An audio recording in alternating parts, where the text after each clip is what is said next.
Hi friends, welcome to our channel. Sita, Archana, మహాలక్ష్మిలతో అక్కడ ఉన్న బట్టలన్నీ కూడా ఉతికిచ్చి సంతోషపడుతూ ఉంటుంది. వాళ్ళని చూసి నవ్వుకుంటూ ఉంటుంది. మనకి కర్మ ఏంటి మహా, నువ్వు ఇలాగా బట్టలు ఉతికిస్తున్నావా నా చేత, దాన్ని వెళ్ళి డైరెక్ట్గా మాట్లాడేదానికి అని అడుగుతూ ఉంటుంది. మన అవసరం కదా, చెయ్యక తప్పదు, దానితో మనం ఒప్పించాలి అంటే ఈ బట్టలు ఉతక తప్పదు అని చెప్పి అలానే కష్టపడి బట్టలు ఉతికి ఇక అన్నీ కూడా ఆరేస్తూ ఉంటారు. తిక్క బాగా కుదిరింది అని చెప్పి అనుకుంటూ ఉంటుంది సీత. రండి అత్తలు, లోపలికి వెళ్ళి కూర్చొని మాట్లాడుకుందాం, బాగా కష్టపడిపోయారు కదా అని చెప్పి లోపలికి తీసుకువెళ్ళి కూర్చోబెడుతుంది. ఇంకా మహాలక్ష్మి చాలా మంచిగా మాట్లాడుతూ ఉంటుంది సీతతో. ఇప్పుడు చెప్పండి అత్తలు, ఏంటి విషయం, నాతో ఏదో మాట్లాడాలన్నారు, ఏంటి సంగతి అని ప్రశ్నిస్తూ ఉంటుంది. ఏమి లేదు సీత, నీతో కొంచెం మాట్లాడాలి. భార్యాభర్తలు అన్నాక కొంచెం గొడవలు అవుతూ ఉంటాయి, అంత మాత్రాన ఇలాగా వేరే చోటుకి వచ్చేసి ఉంటే ఎలాగా, మీరిద్దరూ విడివిడిగా ఉండటం ఏమీ బాలేదు.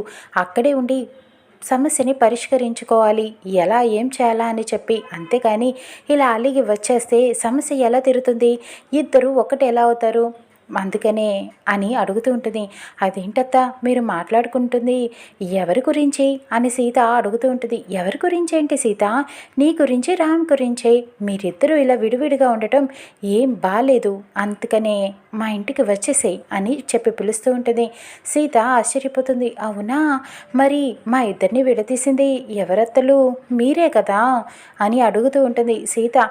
మేమే అనుకో, అందుకనే ఇప్పుడు మాకే తెలిసొచ్చి నిన్ను ఇంటికి తీసుకువెళ్దామని వచ్చాం అని చెబుతూ ఉంటుంది. అవునా, నాకు చాలా ఆశ్చర్యంగా ఉంది అత్త, మీ అంతటి మీరే వచ్చి నన్ను ఇంటికి తీసుకువెళ్తున్నారా, ఇది చాలా కొత్తగా ఉంది, నమ్మశక్యంగా లేదు అని చెప్తూ ఉంటుంది. కొన్ని నమ్మాలి సీత, మీరిద్దరూ విడివిడిగా ఉండటం ఏం బాలేదు, రామ్ చాలా బాధపడుతున్నాడు, నువ్వు రానని చెప్పావంట కదా మొన్న, పాపం చాలా డిసప్పాయింట్ అయ్యాడు, అందుకని నువ్వు వచ్చేస్తే రామ్ హ్యాపీగా ఉంటాడు, రామ్ హ్యాపీగా ఉంటే మేము హ్యాపీగా ఉంటాం, అందుకనే అందరం కలిసి ఉందాం, వచ్చే ఇలాంటి చిన్న చిన్న గొడవలు ఏమీ పట్టించుకోవద్దు అని చెప్తూ ఉంటుంది. అవును సీత, నువ్వు వచ్చేస్తే బాగుంటుంది, వచ్చే అందరూ ఇంట్లో నీ గురించే బెంగ పెట్టుకున్నారు అని అర్చన అంటుంది. నేనైతే రాను అని అంటుంది. ప్లీజ్ సీత, వచ్చే రామ్ కోసం, మా కోసం కాకపోయినా, రామ్ చాలా బాధపడుతున్నాడు అని చెప్తూ ఉంటుంది మహా. ఇంతలో రేవతి, కిరణ్లు వస్తారు. అమ్మో వదిన, నువ్వు వచ్చావా, నువ్వు సీత కోసం వచ్చావా, చాలా ఆశ్చర్యంగా ఉంది అని అడుగుతూ ఉంటుంది. అవును పిన్ని, ఎందుకు వచ్చారంటే మహాలక్ష్మి అత్తయ్య వాళ్ళు నన్ను వాళ్ళ ఇంటికి తీసుకువెళ్ళడానికి వచ్చారంట అని చెప్తూ ఉంటుంది. అవునా, అవునా సీత, మరి వెళ్తున్నావా అని అడుగుతూ ఉంటుంది రేవతి.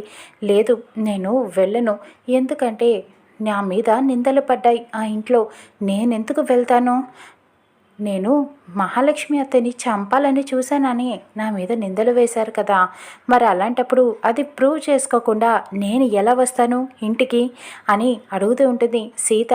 అదేమీ లేదు సీత, అదంతా ఉట్టి అబద్ధం అంతే, నీ మీద నాకు నమ్మకం ఉంది కదా, వెళ్దాం పదా అని సీత అడుగుతూ ఉంటుంది. మహాలక్ష్మి, సరే, నేను సుమతి అత్తమ్మ హత్యకు నాకు ఎటువంటి సంబంధం లేదని, ఇటు మీ యాక్సిడెంట్కి నాకు సంబంధం కూడా ఏమీ లేదని చెప్పి ప్రూవ్ చేసుకున్నాక మాత్రమే నేను ఆ ఇంట్లో అడుగు పెడతాను, ముందే చెప్పాను కదా, కాబట్టి నేను రాను, మీరు వెళ్ళిపోండి అని అడుగుతూ ఉంటుంది సీత.